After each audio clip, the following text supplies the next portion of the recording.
I think We're live.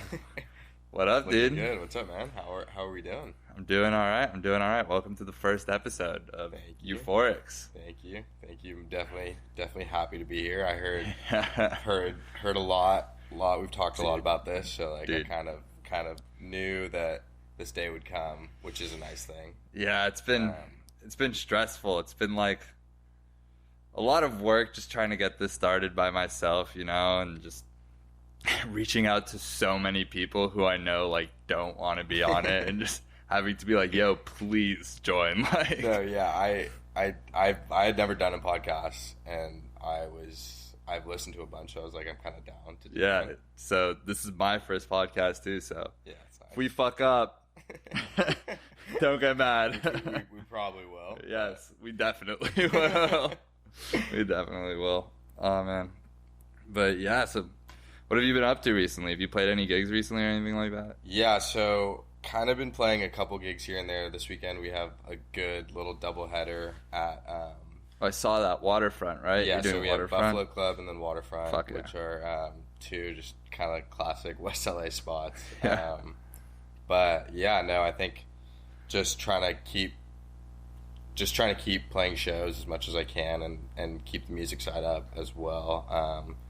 I know we can talk about a lot of music stuff later, but There's so much to talk about. yeah, no, a lot to get into there. But I think as far as shows go, I think just like keeping at the same spots that we like we really like the people that we're working with at Waterfront, and then like June Shine's another one that we've been playing with much too. So like, I guess just trying to like establish a kind of a scene and a crowd and a community of those two. And that's been really awesome. I mean, if you look at like all those places like Waterfront, like June Shine, Buffalo Club, Winston House, like none of these places were really playing house music like even 3-4 years ago, and that's kind of been a shift, largely in part to like, I guess, the commercialization, but also in part to you guys, and you guys reaching out and bringing that audience to them, and them realizing like, holy shit, these people like to have fun, and from a business side they like to spend money.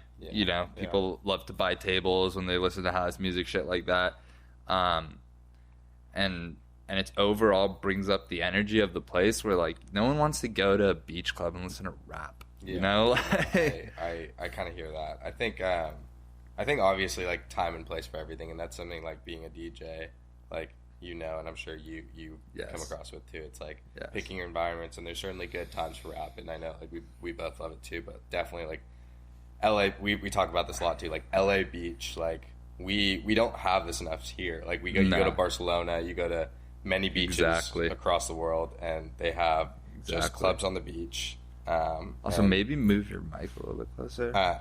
Yeah, and I guess just there's people playing like constantly, and I think another big reason is like literally announced today, like Frank Ocean's out of Coachella. That was wild, that announcement. Yeah, but then they're replacing them with Fortet, Skrillex, and who am I missing? Fred again, of course. Fred again, yeah.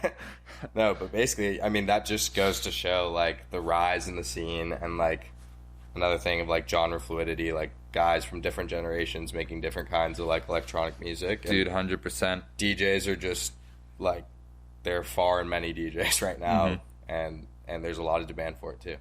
100%. And you look at someone like Fortet, who really does that like genre blending and jumping from genre to genre in his sets. I mean, he'll go everything from like dubstep to like liquid drum and bass to everything in between, like, and that's really his thing. And he makes like his albums that he releases, they aren't all like club bangers. No, not at all. Not at all. It's like he has like ambient music, lo-fi music. Like he has so many sick styles of music that he can just do, and that's just like a testament to his talent in that. Yeah, no, I hear that, and that's something I think I really strive to be like, and like kind of model myself after. Like definitely Fortet's one of those guys for me that I just like kind of have that extra special respect for him because he's doing so many things. And I was watching like a live performance of him the other day explaining it on this old like Red Bull video from like 10 years ago,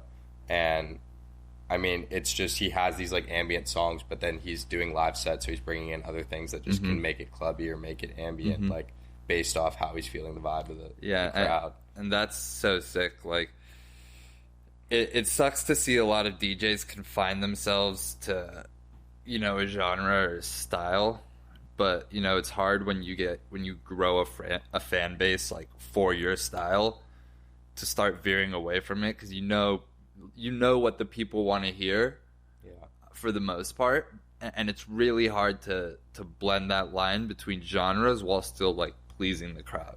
Yeah, I think it's like definitely something me and Michael Stussy have discussed a lot too. It's like finding like the line between whether you want to encompass a lot of genres or just kind of just stick with one and fly with one and go with it, because there's success in both of those kind of paths you take, like whether you want to kind of do it all or do one thing and then start making it all later. But regardless, I think it is nice to have a sound, and like that's something people can really attest to. And even if you're switching in genres, you're using kind of similar things, similar ways of getting to the final product that I think define you as an artist.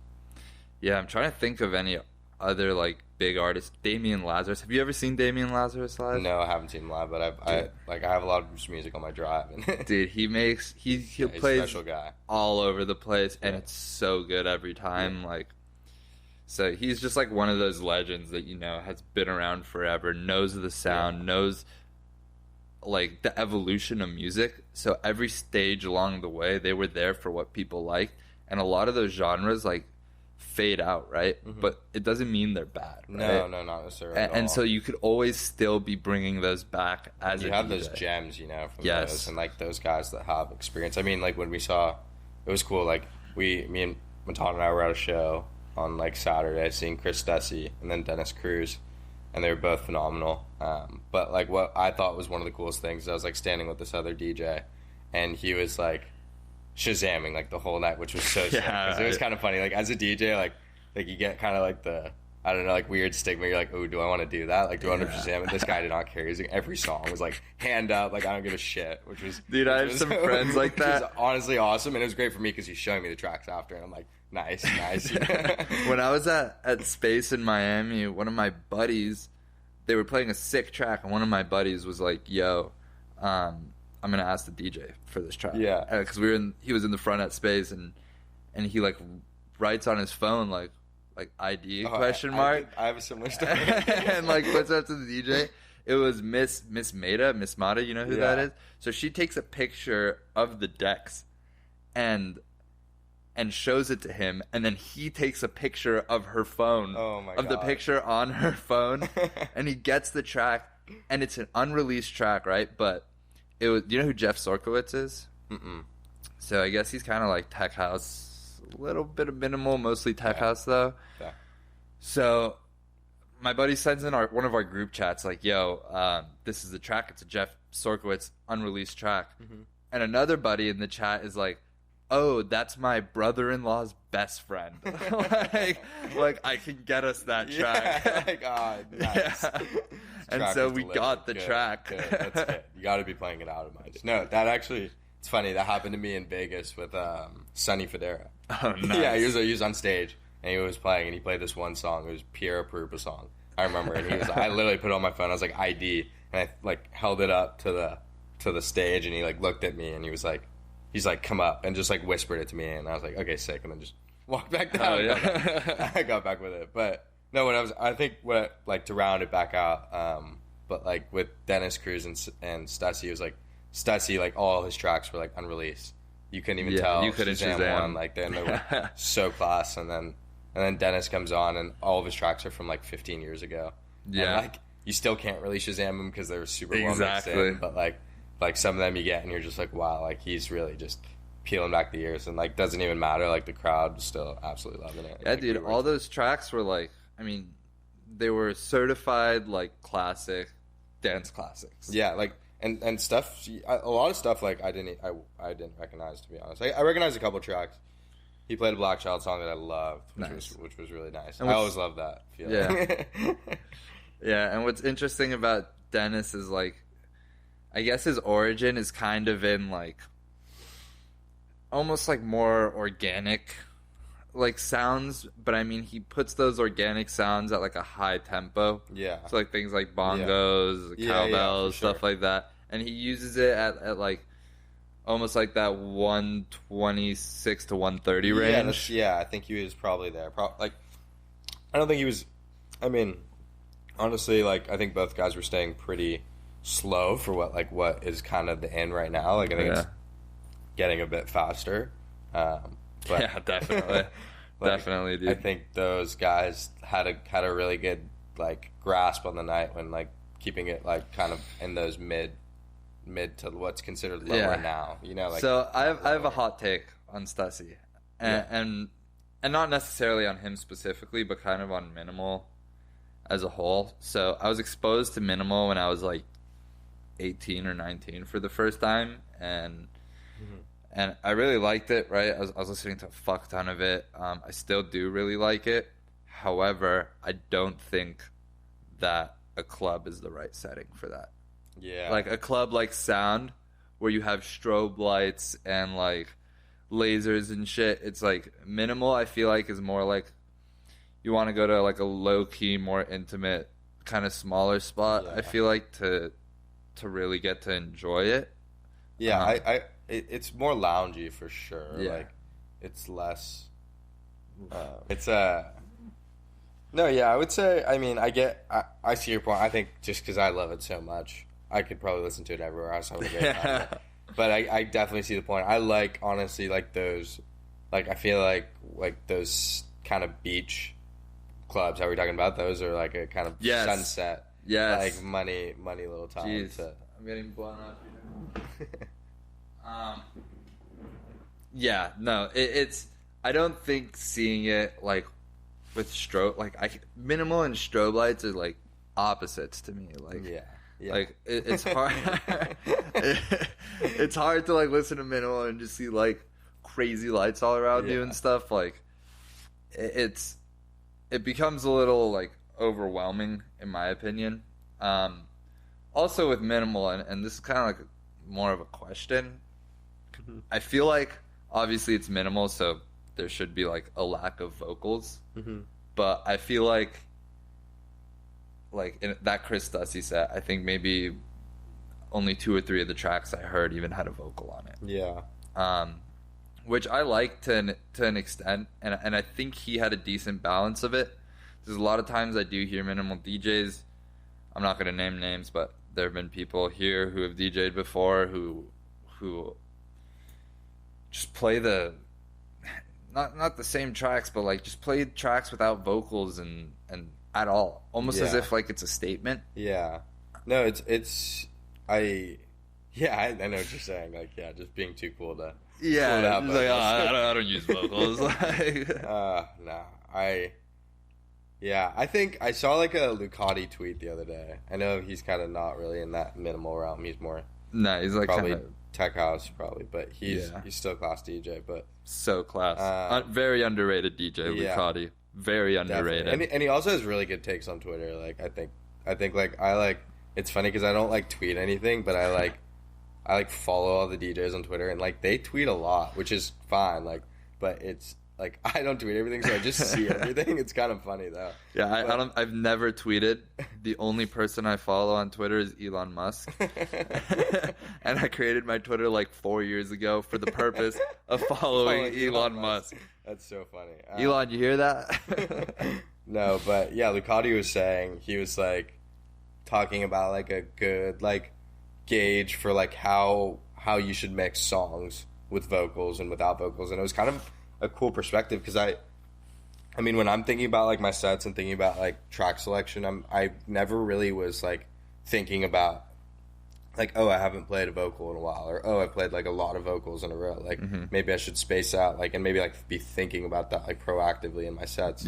And so that's like something I've definitely been like looking to do more and trying to remember, like as I'm playing, like, oh, like, you know, like just played a couple of the vocal, like let's make something more, a little more like deeper, like, and then switch back. And I think that's like definitely a cool way to look at it. Yeah, and that's kind of like that push and pull relationship with the crowd, right? Like you don't want to be playing high energy songs the whole time. You know, Yeah. you don't want to be boring them to death. Like, there is a middle ground. Definitely. And like, just kind of like taking, like, there needs to be little breaks and like little change ups, I think. And that like goes with like, that's why we're seeing like, I think a lot of genre fluidity like nowadays is because like we're seeing DJs like on the highest level like do that, like, and taking breaks and switching it up, you know. Yeah. And then there's some DJs that kind of do the opposite. They play high energy the whole time, which again, you know, there's a time and place. So like Fisher, Chris Lake at Coachella, that's a set that you need to be high energy the whole time. Like, unreal. Were you there? No. I watched videos and was watching a little bit of the stream. That looked insane. Like, and I don't listen. Like, awesome. I respect them. I love the music they make. A lot of it, not all of it. Mm-hmm. Undeniable talent. Chris Lake is just absolutely undisputable talent, and in my opinion, anytime he goes on stage, like, he's gonna fucking throw the fuck down because he knows absolutely. That's like, I'm Chris Lake, I throw the fuck down. But not everyone's Chris Lake. And he's so humble too. Which is just wild. No, but I think utmost respect to those two just for bringing house music and dance music in general. Just like, it's a bittersweet thing. Yeah, definitely a bittersweet thing because you love the underground, but then like once you're like, oh, like I want to do this as a career and like make money off of it, like you're like, all right, maybe a little bit of like like this opportunity, needed, you know, like, and if we can still play what we like to, you know, like what we like to hear, I think that's what's you know, and what's then nice. An opportunity like for podcasts and creating that space comes from, you know, a certain degree of commercialization. And so, you know, if people like Fisher didn't exist, it'd be a lot harder for me to be starting a podcast. Yeah, definitely. You know? Definitely. I think he's definitely has set his foot as a key cog for this. Mm-hmm. And this like, whole drive. You know, he does these things and it really just creates a funnel, right? Like, of just how many more DJs can come into that funnel because he's building up that audience. And when people hear Fisher, after that, they want to go find other artists like Fisher, you know? Absolutely. And then they go deeper and deeper and deeper. Yeah, just the rabbit hole. Yeah. And then you find where we are right here today. And then you get to your full-blown wook, lightning in a bottle, you know? Pissing in water bottles and whatnot. I mean, you can go a bunch of different routes, you know, like. But no, I think that's. What was your first exposure to house music? I think. I think like honestly, like my cousin, like me and my cousin started hanging out a bunch like in high school, and he was like, so like what? I guess he was one day was like, what do you listen to? And was like. I was like, oh, I don't know, like probably just pulled up like a couple like hit songs and stuff, and like I kind of actually remember this like pretty well. He's like, dude, like we need to like totally like revamp, like redo, like you got to use SoundCloud. I'm like, what's SoundCloud? Get you on SoundCloud. So I started like dipping in, and then like I'll like if you go on my SoundCloud, like I kept all my old likes, so you can go like as far down as possible, and you can see like it's like a capsule. It's like a capsule. Exactly, like literally, because I want like it's funny for me, and I'll like go sometimes just like randomly and look at like what I used to listen to, and then like I'll still find like songs like in there that like bang, like I could play today, like dude, that happens to me too. I'll be looking at my SoundCloud, I'll be like, how have I never like downloaded this song onto my USB? Like no, I'm still like. I started DJing probably 5-6 years ago, and I'm still playing songs today that 100% that I found back then. I've all those songs that you kind of find younger, like they hold a purpose going forward because those are like your milestones, right? And you can like when you look back, you see those milestones, and it's like, okay, I can see when I started listening to this genre. You know, I can see when I shifted from listening to like bass house to tech house or tech house to organic to dark disco or whatever. Like I can go look at that. And it's similar with Spotify and your likes, right? You can go to your Spotify likes and you can like scroll back, but SoundCloud's deep. Yeah, SoundCloud's deep, and it's funny because like we were talking about like genres and whatnot. Like, yeah, I think you were the one telling me about dark disco. Like, I didn't even know about it. I listened to it. I'm like, oh no, this is sick. Like you know, like it's so like sick. I could do a bunch of this. Like, I could start making it, you know, like easily. Like, it's really cool. Like, I was actually just like exploring, trying to find samples the other day, and I came across like Baltimore club music. If you've ever heard that, and it's just like fast kind of garage kind of beats and just like hip hop like vocals, which is like I love hip hop vocals, honestly. Yeah, like with a lot of my production, like I definitely like look for that a little bit, but it was just blowing my mind. And then just like all like I was going through YouTube, like all these Baltimore club songs, and like all the comments on YouTube are literally just people like, yo, I'm from Baltimore, like this used to come on in the club, like used to slap. And like nobody in the comments is like not from Baltimore. It's like nobody else knows what's good with this, besides the people from Baltimore, which is crazy. And I was just like on a rabbit hole, I was like sample after sample. I was like, oh, this is gas. Like no one take my Baltimore club samples, but like check it out though. It's crazy. It's like, I mean, it's everywhere. Like and that's been around for a while. So. Yeah, there's all these like weird subgenres, and you find out that they've been around forever. That's the craziest part. Is like, you know, we think as like these people from like LA that like when we come across these genres, like we're in a sense like discovering it, but it's like, dude, we didn't discover shit. Shit's been around forever, for like a while. Yeah, it's just like we're opening other people's eyes to it, you know? Yeah, definitely, just like expanding the scene, I think. But like it really like I don't say it like it is. I think like we're kind of in like a golden age for like I'm finding songs every week like that are coming out every week. I follow about like a couple Instagram accounts that give like weekly updates about songs, and I like look through these songs and I'm like, oh my god, these songs are so good. Like the stuff that people are coming out with today, like I can literally play a completely different set a month later with songs that I found from the last month, because like there's just so many people making absolute class bangers. Like there is, and there's so many people, and the crazy thing is there's so many people who are so talented who aren't doing that. And like so I did a session with this producer based out of Israel. His name is Roy, and my buddy Mendel hooked me up with him, and holy fuck, this guy's a genius with Ableton, like an absolute Ableton genius. Like he was basically telling me, and I don't know if you even knew this was a thing, where it's like my bass up to a certain hertz should be mono, and then everything after that should be stereo, which I don't fucking know is a thing.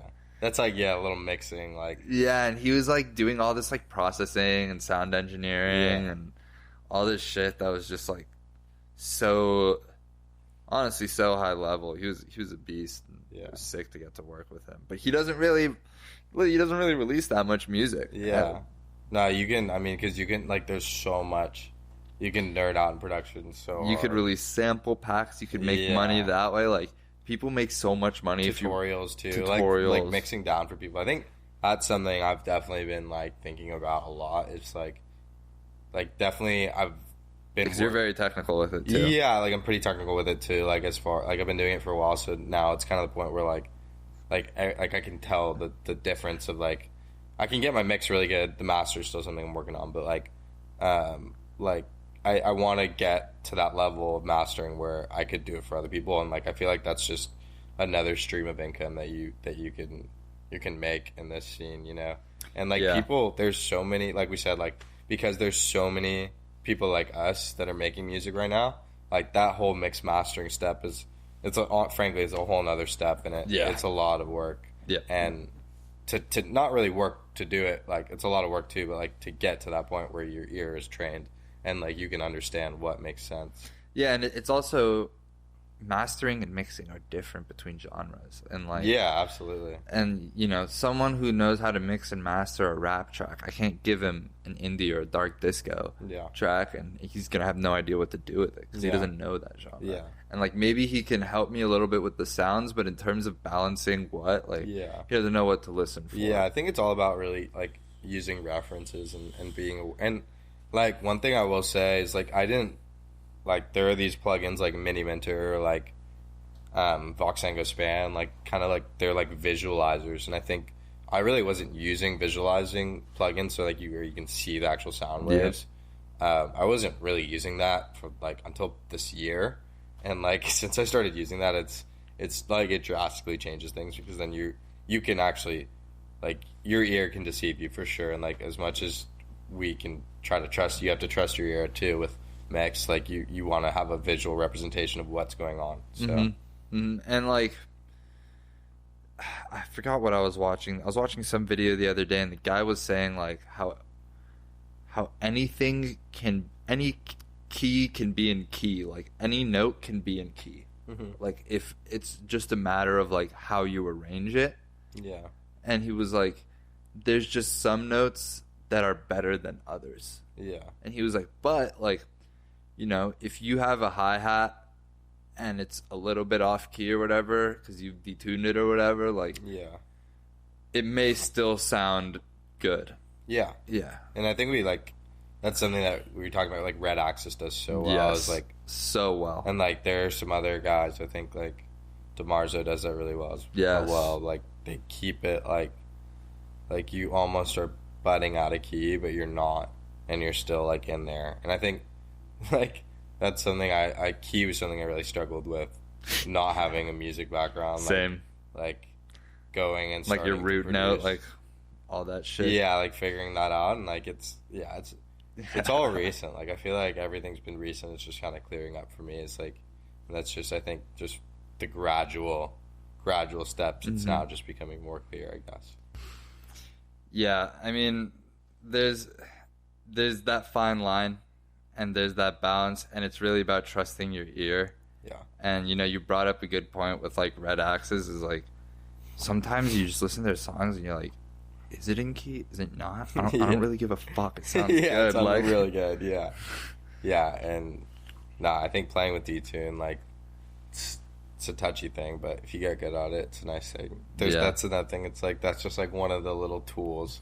And like your big ass tool shed of music making, which is just never ending. So I remember the first time I was told like, oh yeah, your clap has to be in key. I was like, what the fuck does that? What the fuck does that even mean? Like, how the fuck is a clap in key? Someone fucking clapping. Yeah. And then you have like literally folk like people that like are like the pitch perfect people like that. Like dude, that'd be a cheat code. Yeah.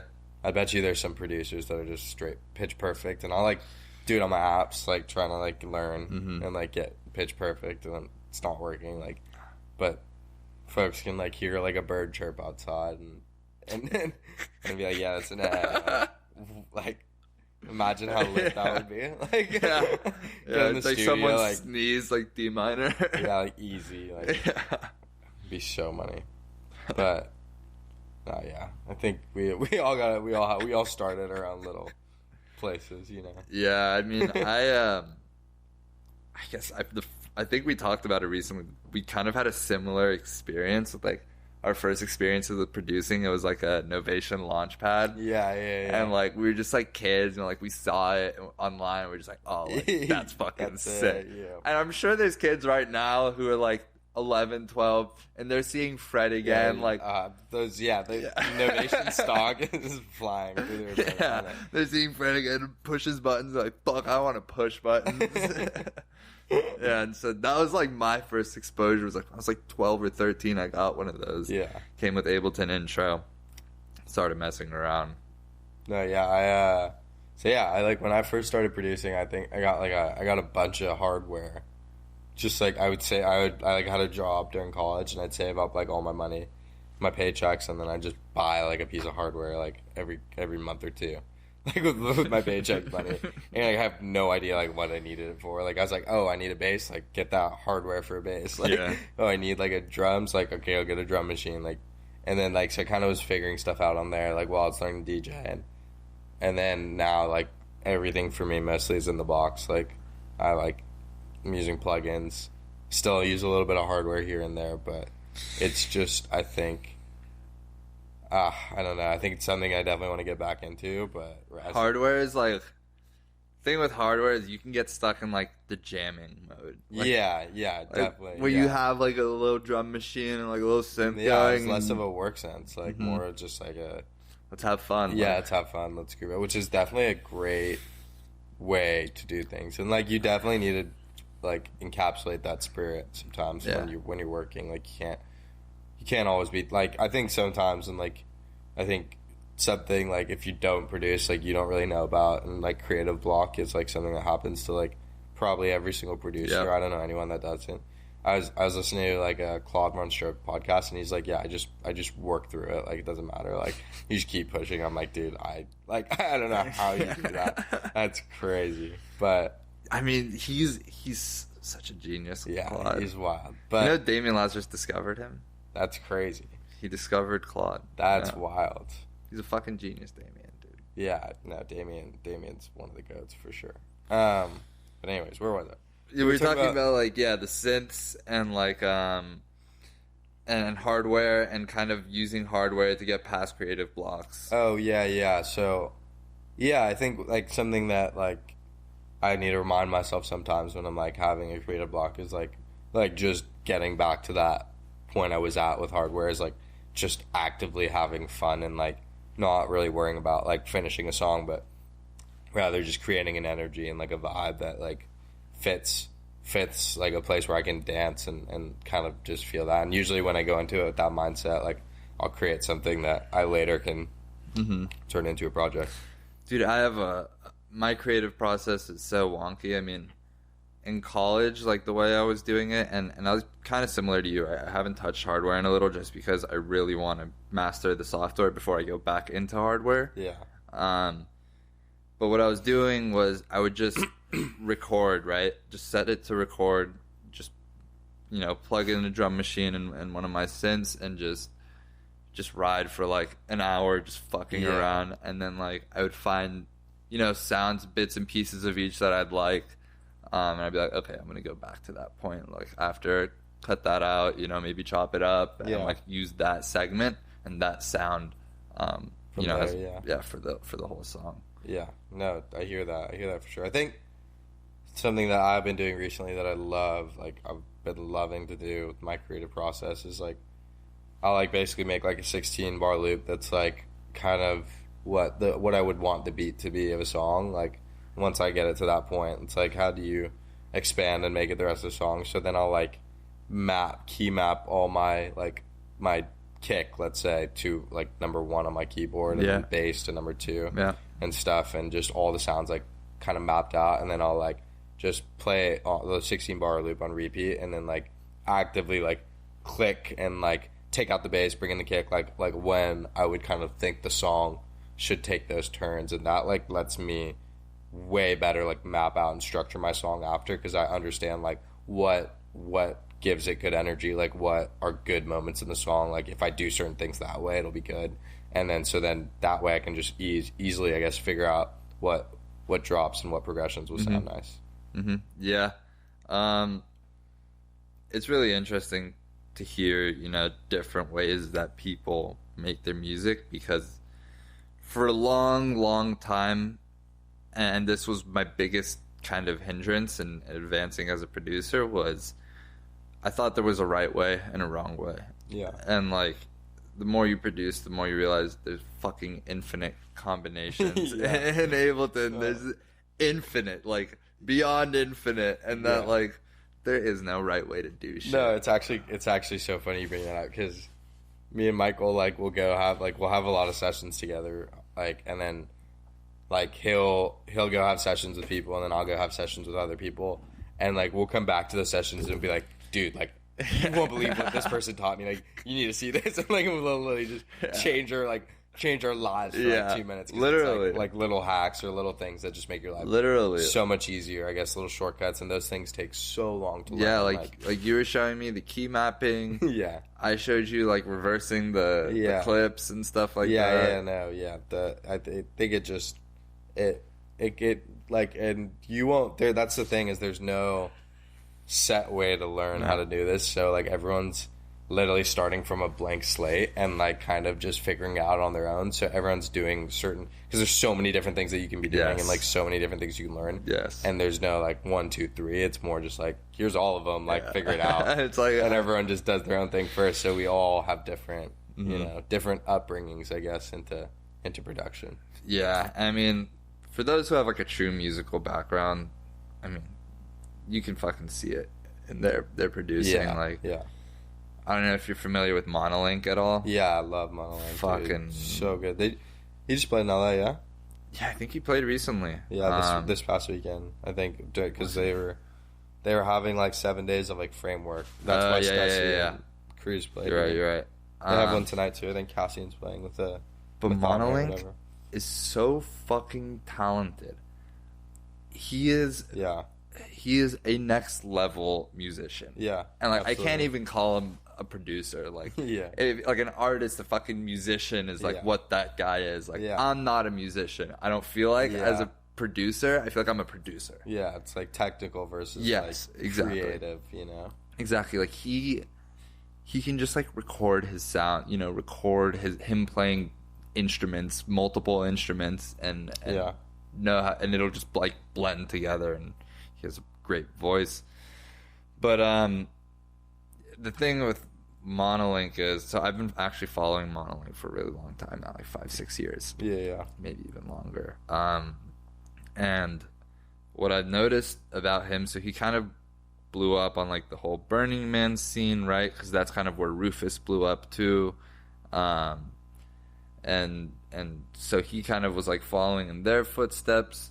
Mm-hmm. And I think in a sense, he didn't fully, I don't want to say this because I feel like a fucking pretentious douchebag saying this, but I feel like he didn't stay true to his roots, essentially. And I know it's so hard when you blow up like that to not try to make music that you know appeases like the absolute masses.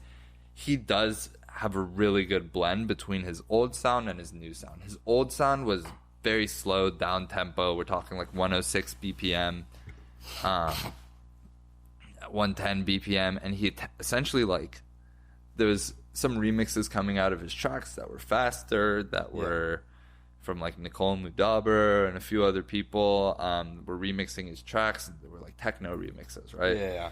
Yeah, and they got steam. And then they got steam on that, and so he's kind of really leaned into the whole like techno stuff. Yeah. And the first time I saw him at Lightning in a Bottle was in like 2017, I think. And he was fucking phenomenal. Like sunset set, like at the Lightning stage, like serenaded the crowd like with like a guitar, and was just like very slow and sweet. Yeah. Super sick. It was sick. And then the next time I saw him at Lib, he was still really fucking sick, don't get me wrong. But it was like a closing the night set on the main stage with like, you know, lasers and lights and all this stuff. Whereas before it was just like him on a stage. That's like, wild. I mean, duality of someone, you know? Yeah. To be able to switch back and forth like and that. his talent, whatever he does, that guy, his talent will emanate. Yeah. Like, 100%.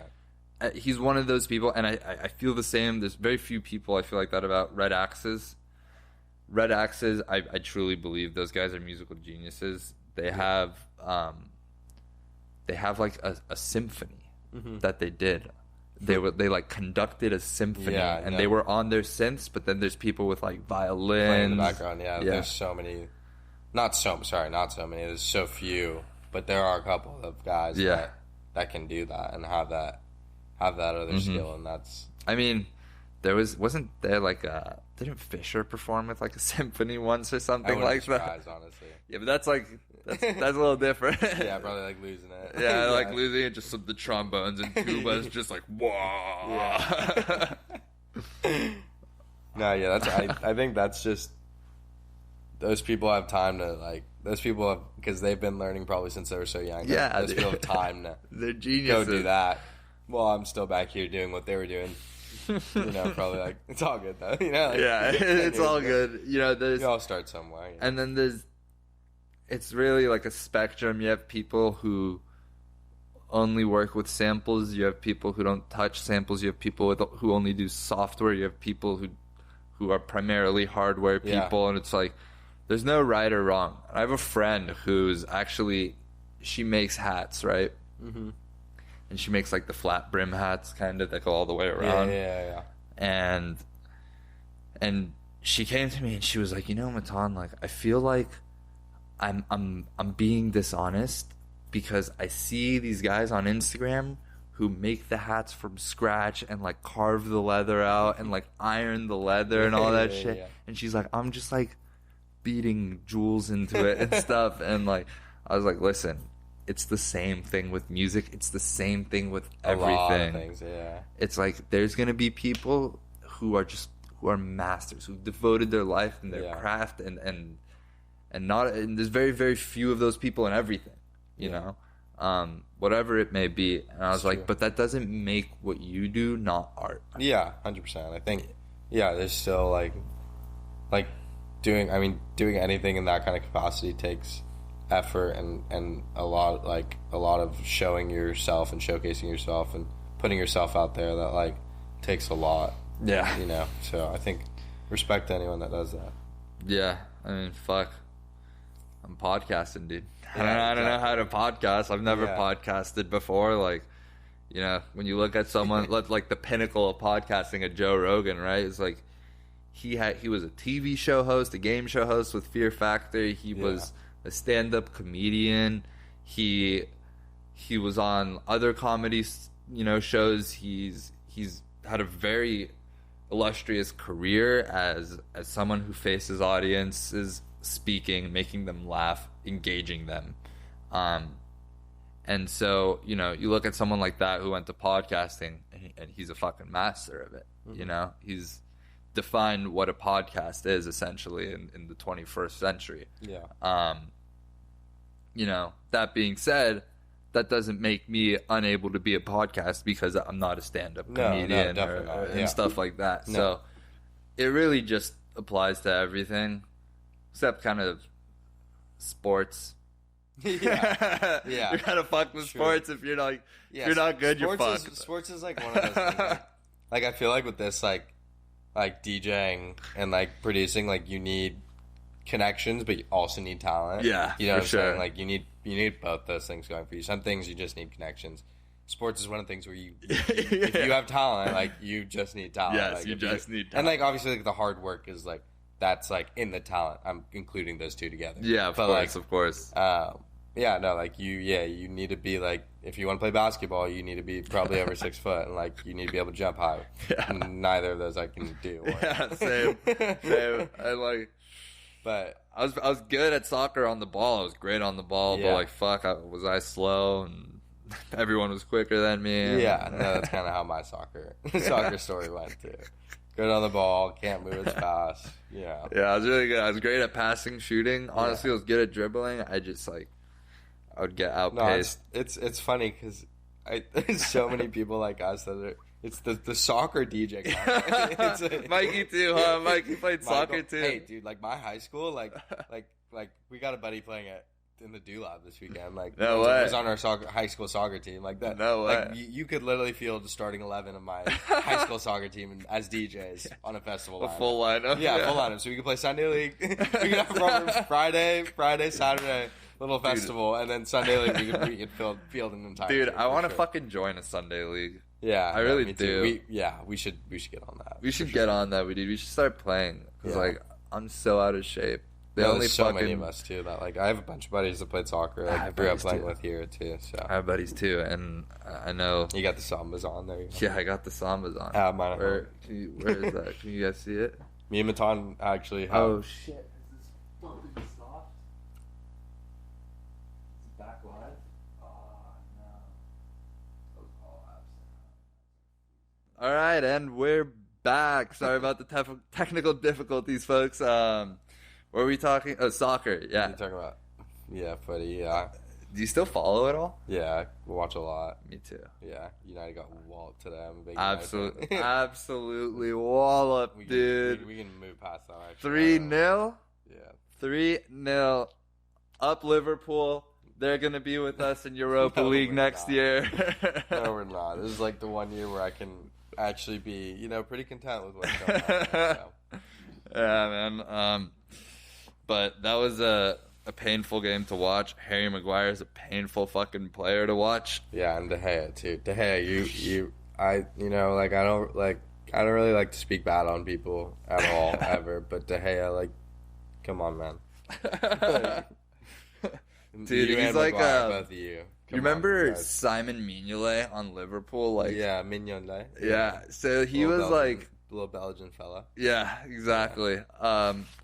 He was like what De Gea is now, where like he was great at like making saves and stuff. Yeah, but his distribution was just and decision making was painful. No, it's straight. I don't like with De Gea. It's one of the things I don't know. It's like he almost seems like he's doesn't have that level of like coolness where he can just relax and like he gets the ball, he immediately like puts his head down and he like is kind of panicking. Like that's what happened today. Like you get Allison gets the ball and he's like he knows that like you're not gonna get the ball. Like he's gonna get it somewhere. That, I mean, he did. He fucked up against Real, right? Yeah, he did. Yeah, but that was like his only error. Yeah, ever. You gotta have like one of that. Like I mean, like everyone makes mistakes, but De Gea is making a couple. So. Dude, I actually can't say I've never had a podcast before. In high school, I did one episode of a soccer podcast. Oh yeah, really? It's just like rekindled it. Yeah, that just rekindled it for me. It was called Footy Talk. I did it with my buddy Nick. How's it going? Is it still? You know Nick Kroc? Yeah, Nick Kroc. Yeah. So I did it with Nick Kroc. Oh, really? Yeah, in high school. And we only did. So I was gonna guess like, how's that going like for that guy? But now it's like, I'm guessing he doesn't. He's not on the footy. Yeah, no, the footy podcast anymore. But yeah, it's like for our school we did that. That was fun. I mean, that's like the two things I fucking love: soccer and music. Soccer, music. Yeah, no, I hear that. I like cooking too. That goes in there with me. Yeah, I've been cooking a lot recently.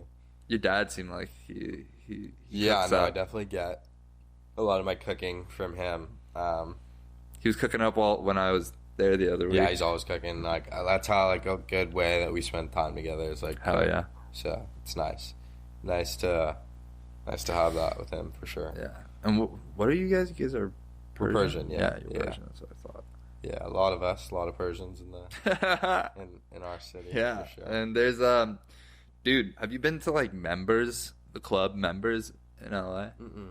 It's like they play a lot of like tribal house, Middle Eastern, Afro stuff, desert house. Yeah.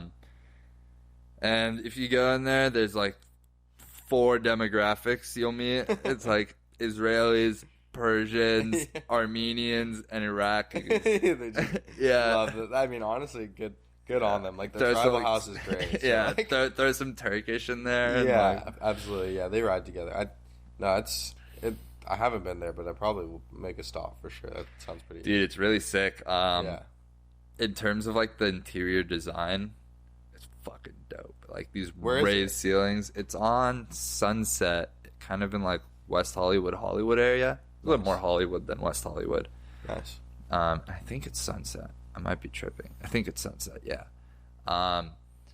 But yeah, small place, not big. It's like a restaurant lounge that kind of turns into like a lounge club at night. So many of those now. Yeah, I mean that's the fucking move, dude. Yeah. I mean Europe's been on that wave for a while, for so long. Yeah. Every coffee shop you go to is playing some like good fucking house music. Yeah, it's like restaurant, and then you just make it a club at night, and that like. Just bring a DJ. I feel like there's so many local DJs in Europe that like can, like get good gigs and make a good living. Yeah.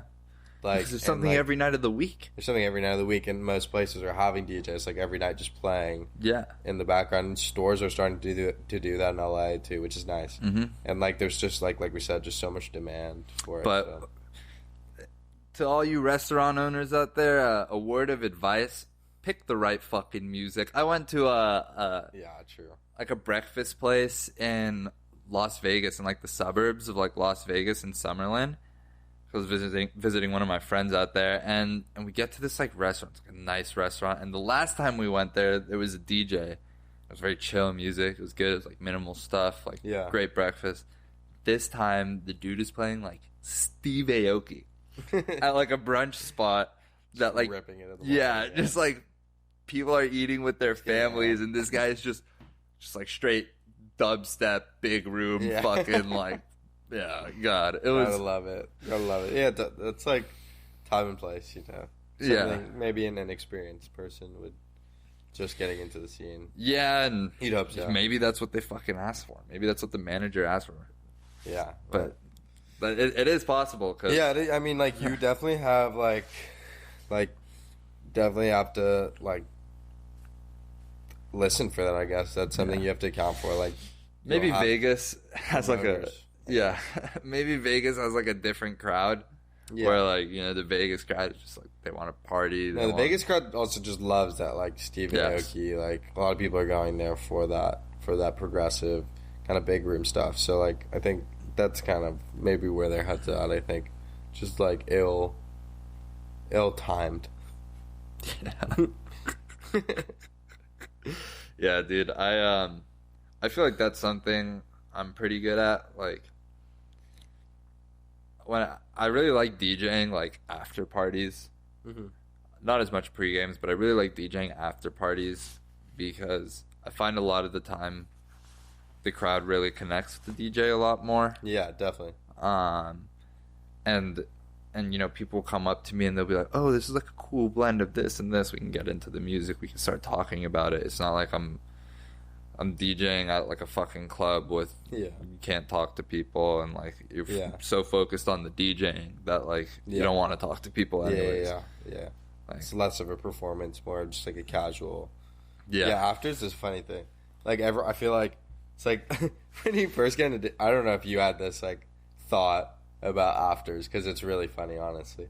Like when I first got into like DJing, I thought like afters was like, oh, like after the big club, they go to this small like underground crazy club that like is so much more. They're doing way more wilder things, and like they're doing and now like they're just going to people's like houses. Like they're in a bedroom. There's like 6 people there. Like 4 people are like cracked out in the corner. I mean, 3 people are just here. Wired. We've had some absurd afters. Like no, not necessarily like sit. But like usually, it's not like some like it's no. It's usually like I think the largest afters I went to was like maybe 75 people. Yeah, that was like a fucking big house, like in the hills. Yeah. Like most of our afters here, which by the way, everyone, this is my my living room that we're in right now. So behind you is a total mess.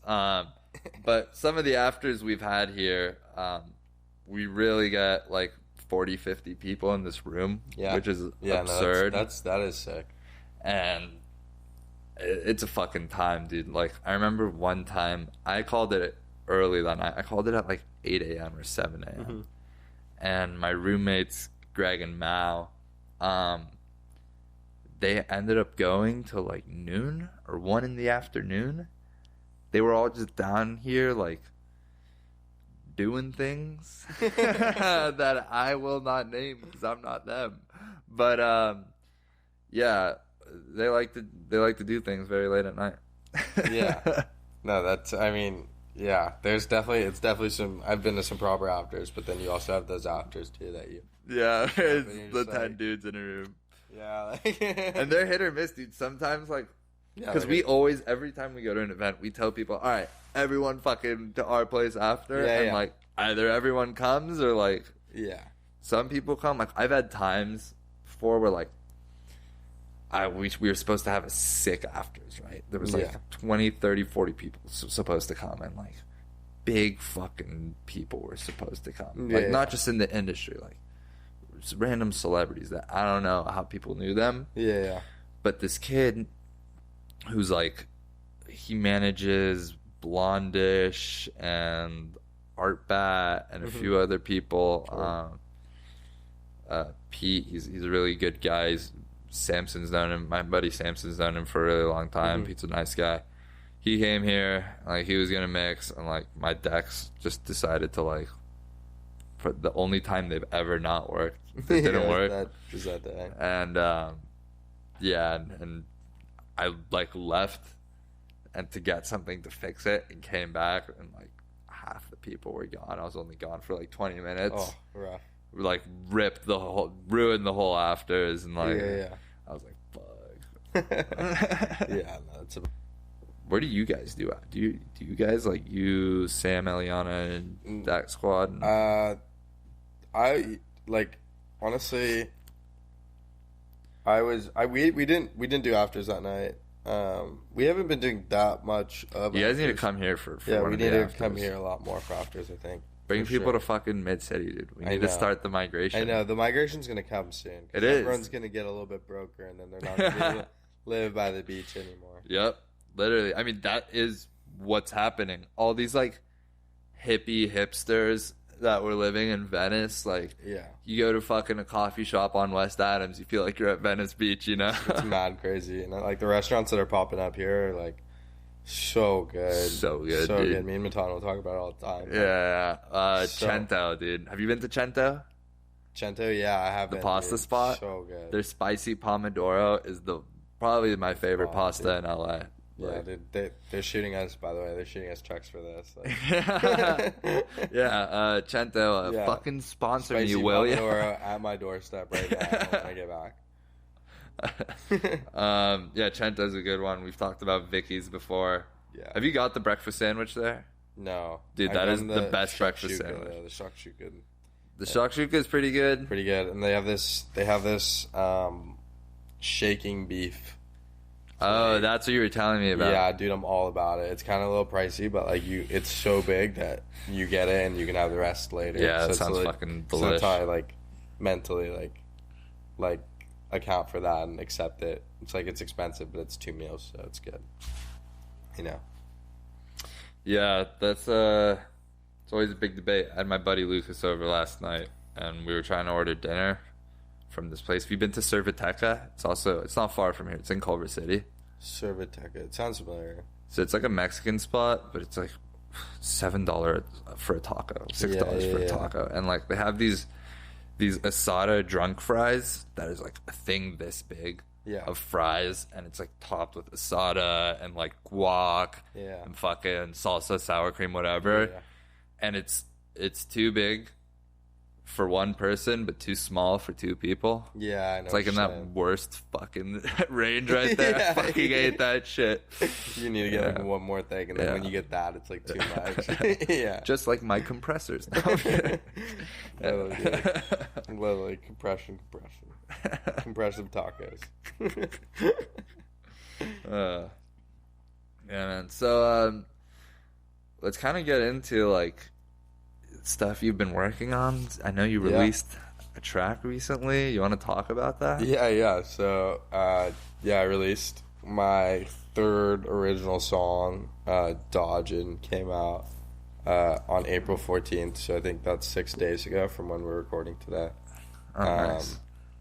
Yeah, and that one was kind of interesting. It's kind of an interesting one because I just got into a point of it where I thought I was like, okay, this is kind of what I like, the visions here, the ideas sounding like.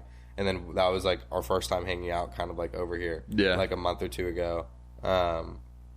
And I was showing it to you in the car at that time, and then I totally like sat on it for a while. I think maybe like a month, and didn't. I think I started it in February, and then I've been doing that. It's just like getting to a certain point and then sitting on songs for a little bit and then coming back to them and starting fresh. Yeah, that's a big part of my process too. Is like working. I mean, I've never released a song, and I have probably 30 started tracks, 30 to 40 started tracks in Ableton, and like maybe another, maybe like 5 that I think are basically ready to go. Yeah, like fleshed out. Yeah, I just have to like do some minor tweaks to them. But like, it's what's interesting and what I kind of like is like, well, I don't know if I like this, but what I like about like the freedom of the way I've been like producing is like I can like create different versions of my track over time. Yeah. And like as I evolve, I can like feel the track evolve, and my taste towards that track and the way I would have produced it changes and stuff like that. And 100%. it's cool to go back and add to it, or to change something up a little, knowing what you know now. Yeah. So no, I like that. I hear that. No, dodging too, like that's, and it's one of those things where like you, especially with dodging, is like figuring out when you're done and like actually like finish with a song is really tough. And like I think dodging was one of those songs where I was like, I kept putting stuff in because I kept thinking it wasn't interesting and complex enough and creative enough, and then like I didn't really know when to stop, and so like I got to a point where I was kind of like, okay, I think this is it, and then like then I sat on that, and then I was like, okay, yeah, this is it. That's always a big part, is like, do I have enough sounds in this? Like, do I have too many sounds in this? Or like, because are you like moving them enough? Are you like automating them enough? Because like I know like Chris Lake has released tracks before where he's only used like a drum rack and like 6 fucking you really like there's really so many, when you're good enough to be producing, you can, like I said, you can take so many different ways and like still make, because you know what sounds good, you know what works, and like what things blend well together. So like you don't need the complexity. You can do things really complex. You can do things really simple. Like both can lead to really good results. Yeah, and like when, as a producer though, when you hear a song that's complex, like it, and you hear like a weird sound in the background that you know no one else around you can hear. How they do that, like, for sure. And it's dope, like just knowing that those exist. Or like I was with one of my buddies, JMO, who's gotten into producing recently. I'm planning on having him on the podcast soon. Yeah. And we were at Stussy at Sound. You know, he's getting into production, but so he's always listened for like the DJ, right? And that's what a lot of DJs do, is like, oh, I can hear him transitioning into this song, or oh, like I hear the hi-hats from that song coming in, and I know that song's hi-hats, so I know that song. But then, you know, when you start producing, it's like, okay, which side is his clap panned to? Is it panned to the right? Is it panned to the left? Like, how wide are his hi-hats? You know, like, how much reverb does this have? Like, just random shit. Like, you start thinking about that you wouldn't have thought about before. For sure, yeah. No, like that's why when you're referencing tracks, you see how much more they're doing than you think. You know, and like even those like really simple minimal songs, like Pawsaw is I think a really good example of this. It's like he'll probably have like 8 to 10 channels. Like I don't really know, but like I would guess something super small. Like he has his groove, but everything is changing, and like everything is automated to a touch and feel that feels right to him and feels right to a lot of his crowd that he's connecting with, and that's like that I guess that's what makes him really special, you know. Yeah, a lot of I like Pawsa. I get he's one of those people like Stussy. I've liked him for a really long time. Yeah, I've known about him for a long time. I think before like Solid Grooves was a thing. I think I was listening to Pawsa before he was like signed to Solid Grooves at all. And he's I think he started. He started. With BB. He started it with him, but I think his old tracks weren't like Solid Grooves. No, I think he definitely has stuff before Solid Grooves. Yeah, I think that what's his like the breakthrough, the groovy. Yeah, that's not Solid Grooves. I don't think. It's probably not. I don't even know. Yeah, I have no idea what that is. So it was like probably right before that came out that I started listening to Pawsa, because I remember that coming out. Yeah. Same. Yeah, so it's probably like right before that, right around that, where I started listening to him. But yeah, I don't think that was Solid Grooves, but yeah, my friends really, really love him. I think he's so talented in terms of being able to find a groove, and his bass lines are just like so groovy. Super awesome, yeah. They're so groovy, and I like his music. I mean, and it's interesting because I feel like BB is not necessarily as bassline heavy as Paza, but they still come out with a lot of music together. Yeah, for sure. But I was listening to this BB track. You know this track, "Don't Look Down," I think it's called? Yeah, I think so. It's like a garage track. Yeah, dude. So sick. Yeah, BB's he's good at both, dude. He's proper DJ for sure. Yeah. Like he's like, I just kicked that light. He's one of those guys where like he's getting a lot of the hype right now. Like, and for me, like I've seen him a couple times. I think it's definitely like his stuff is getting to the point where it's like appealing to more people, and it's like appealing to more commercials. But he's a proper producer and DJ, and still has that underground, I think, esque style to his 100%. Songs. Now, you talked earlier about like hip hop influences. Obviously, if we look at like hip house and who's really leading that right now, it's Mochak. Yeah, dude, Mochak. And he just like puts rap songs in the middle of house songs, and he's Classmatic, dude.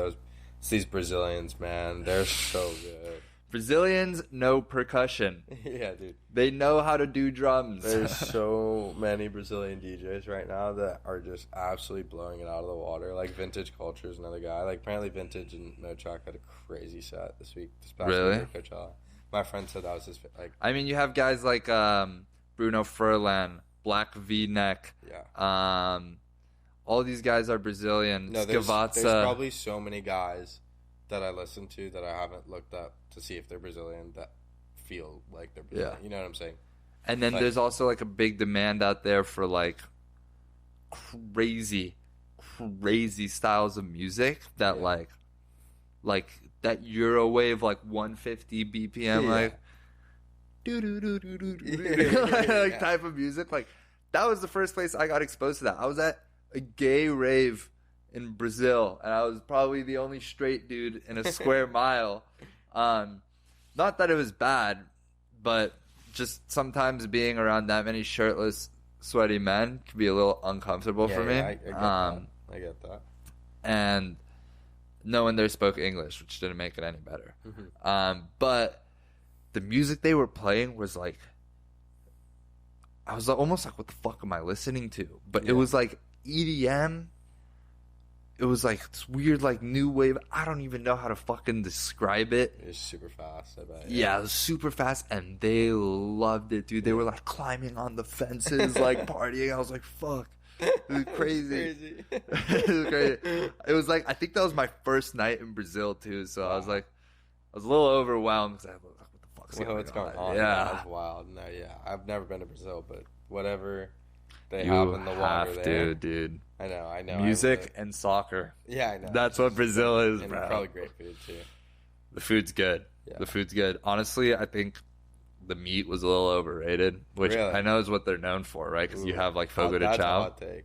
I went to the Fogo de Chao in Rio de Janeiro. Well, I feel like that's like you can't be doing that. That's not the only place I went to, but that like, was the one probably made for like Americans to come. But I don't think so, because what I noticed about Brazilian meat was that also there's no fucking Americans in Brazil, dude. It is crazy. Yeah. You like if you hear English somewhere, you're like, oh my god, English. Yeah. Like no, yeah. I was in Japan. It's very similar. Yeah, you just like because it's so far. Very homogeneous for sure. Exactly, that's what it is. Yeah. They speak their language and like that's it. But yeah, what was I saying about? I was saying something about Brazil. And just how the meat. Oh yeah, too fucking salty, dude. Salty. Oh, I like salt. So salty. I like salty too, but that was too salty. It was a bit much for me. Yeah, it was a bit much. Brazil, like their cuts of meat are different. Yes. And so. I heard Argentine barbecue is like the best. Yeah, that's what a lot of people say. I bet. Yeah, I definitely want to make it out to South America. That's one of those things where like, it's another reason why like I picked this path. You know, it was like, I want to be traveling the world, so like hopefully one day that's gonna be dude, on the cards. Fuck, that'd be fucking sick. I mean, right now, like, my other job is like, I have a remote job doing like digital marketing, e-commerce stuff. I could do that anywhere. Yeah. And if I wanted to quit my job today, my full-time job, do that freelance and split that half and half with DJing and, you know, the podcast or whatever, I can do that. Yeah. Like, and I can do it from anywhere in the world. Yeah, that's awesome. Yeah.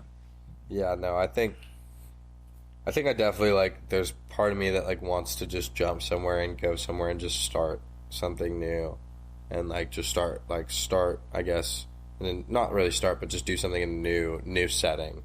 But also I feel like we're, with, like, Clubview and the things we're building here. Like, yes, let's talk about Clubview. Yeah, let's talk about Clubview. Yeah, so...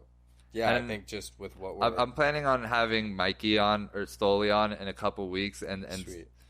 And that, I think, and then eventually, once I get more space here, and maybe another chair and another microphone, and an audio interface that can have 3 inputs, then we could have Mikey and you both on. Both on the Clubview heads, yes. That would be lovely. I'm sure we'd love to be here.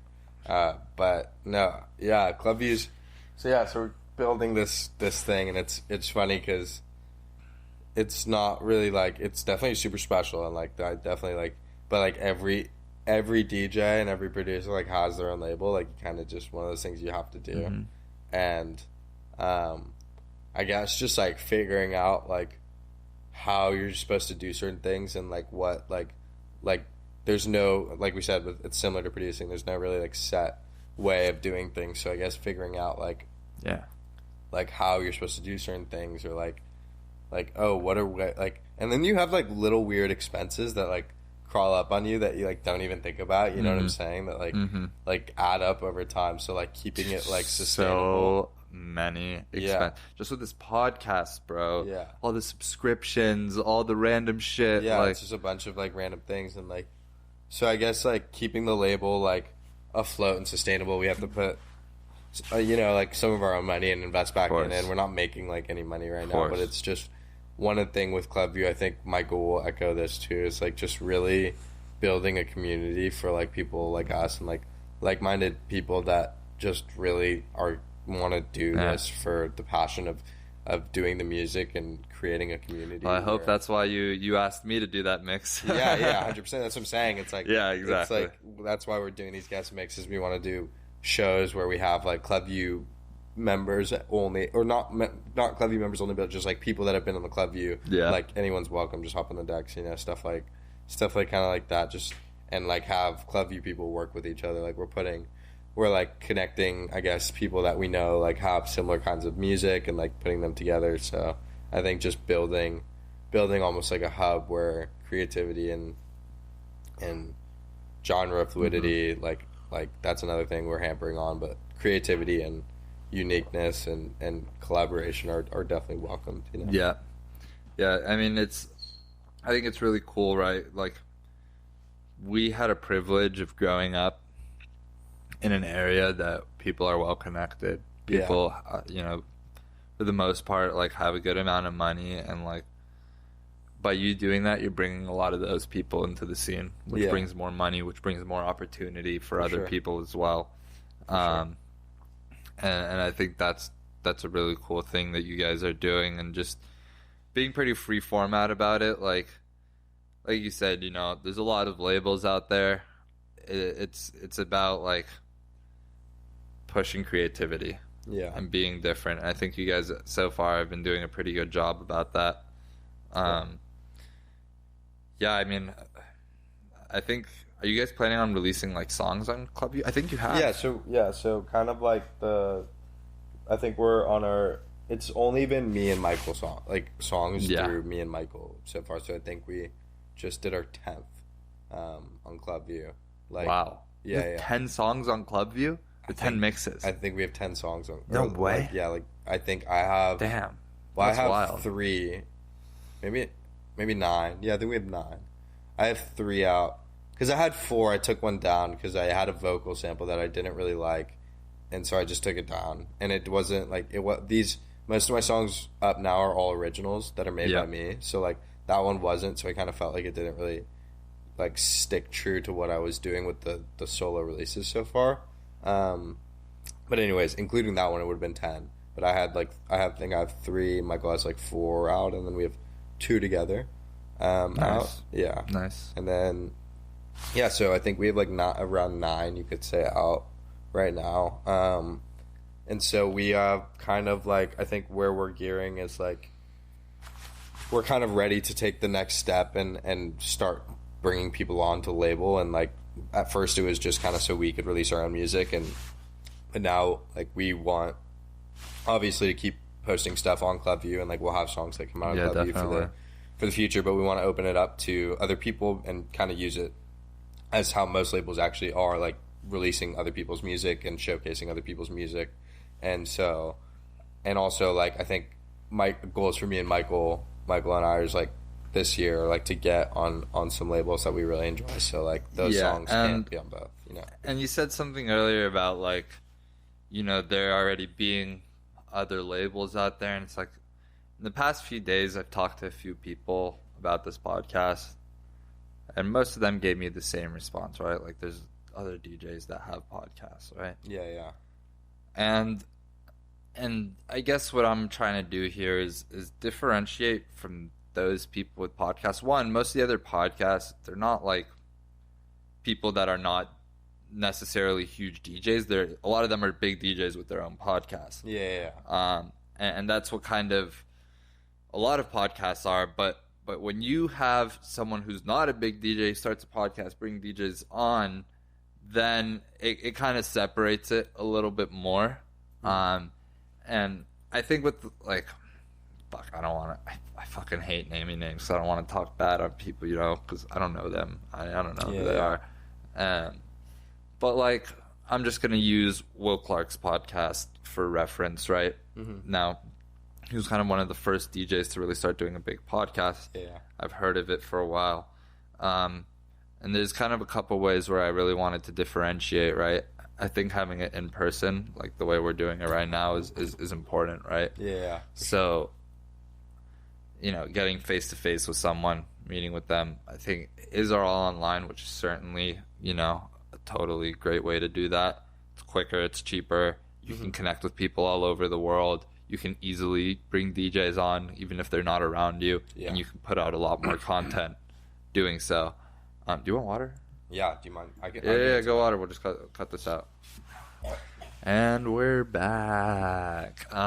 So, yeah, going back to Will Clark's podcast, you know, I've listened to a few recently. His podcasts are very technical, a lot of them, which I think we were doing a little bit of earlier. Mm-hmm. And I kind of tried to steer us away from that because it's a little nerdy for sure.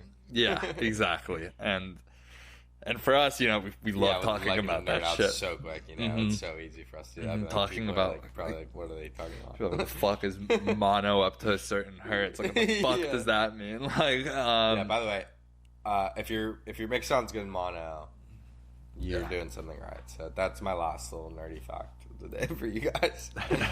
Definitely. But yeah, and then another thing about a lot of these DJs podcasts is that they're interviews.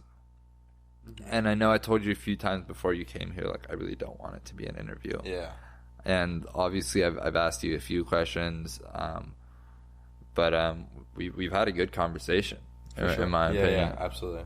And I really just want to promote conversations like this where we not just talk about music, we talked about soccer, we talked about food. Yeah, you know, a little bit of everything. Yeah, and then your fans, people who listen to you, they can go back and they can say, well, now I know that Kaveh doesn't just like minimal house and house music, and he likes fucking soccer. He likes Man United. You know, he thinks De Gea is shit. Like De Gea, man.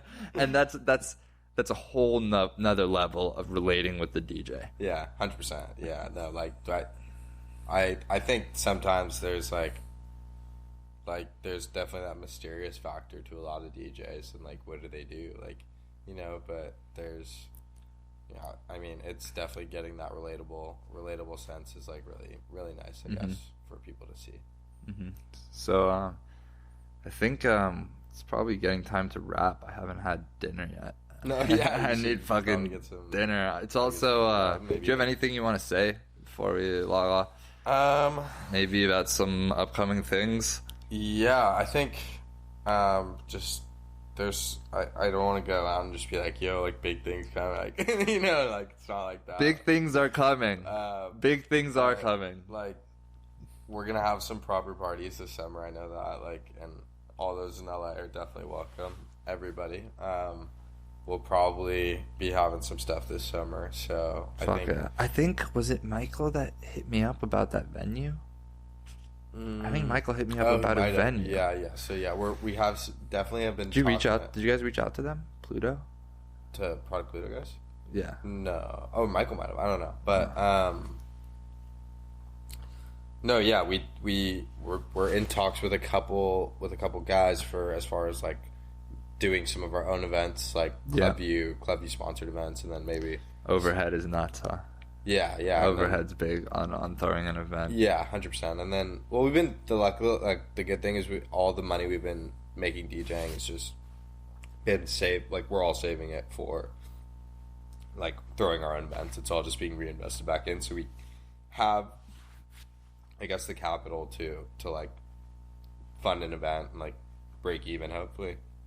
Dude, that'd be great. I mean, I'm going to be doing a launch party for Euphorics in a few weeks, kind of once we get a little bit more content, whatever. And it's been tough, right? Because for a launch party, it's like, I don't know if I want to do where I like invite people and have people just RSVP and come, or if I want to charge people and do it like a real event. Yeah. The thing is like, if I don't do it as a real event and I just do it like a launch party type thing, like a small venue, whatever, it'll cost me less overhead, but I'll probably make less money back. Yeah. Whereas if I do a real event, I could probably break even, maybe make a little money on it. Yeah. But it wouldn't be like a launch party. It'd be like an event. Yeah, no, yeah. The thing that's like one thing, like kind of steering the line, and like I think obviously like you don't want to lose money, like in those things. Like I think in the beginning it's not the end of the world, but like obviously the goal, I think when we're talking to a lot of other groups, like we're going to be throwing probably some things with some other collectives, some other groups in LA soon. So like when we're talking with them, it's kind of just the goal is to like break even, maybe a little bit more, like hopefully a little bit more, but like we're like the only reason for that little bit more is to reinvest back in. It's not to like for us I think the long-term goal with like making money and like for us is like making money is a long-term goal in this scene. Building the community and building the environment is the short term. And doing it in LA is fucking tough, man. I mean, LA is a tough city not as tough as like, you know, small cities, but in terms of the big cities in the world, you look at San Francisco, LA, New York, Miami, Chicago. LA is one of the toughest cities to break through with events. Yeah. Because of the 2 a.m. curfew for alcohol. Yeah, facts. It just, places can't make money past 2 a.m. Yeah. They literally start, every minute they're open past 2 a.m., they're losing money.